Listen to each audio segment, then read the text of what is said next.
Општина Могила обезбеди 60 парцели за изградба на куќи преку проектот Купи куќа за млади, на површина од нешто помалку од 3 хектари. Локацијата за изградба на типските куќи се наоѓа во самото населено место Могила. Ние го одбравме, точно кога се работи за повеќе, само да населено место Могила и имавме површина, требаше да се најде и државно земјиште, не беше само да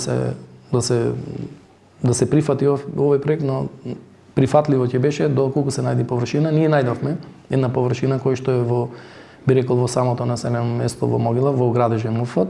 Таа површина некаде околу 2,7 хектари, каде што со овие типски куќи, кога знаеме дека е потребно 350 квадрати најмалку површина да се изгради една куќа за домување, мислам на таа површина може да се направи околу 60 на куќи. Градоначалникот Пивковски вели дека уште од самиот старт на објавата на проектот има заинтересираност од страна на младите могилчани, а заинтересираноста од ден во ден е се поголема. Има веќе на самиот старт заинтересирани веќе луѓе кои што млади брачни пари кои што сакаат да добијат своја куќа, сопствена куќа. Прв пат се случило, значи ова јас не памтам во моите 45 години дека има некоја ваква активност точно во рурална средина да се направи на типска населба каде што ќе биде обезбедена струја, вода, канализација, асфалтирање. Жителите на руралните средини велат дека овој проект допринесува за обезбедување на подобри услови и повеќе поволности во сите населени места, а со самото тоа и поголем поттик младите да останат да живеат во руралните средини.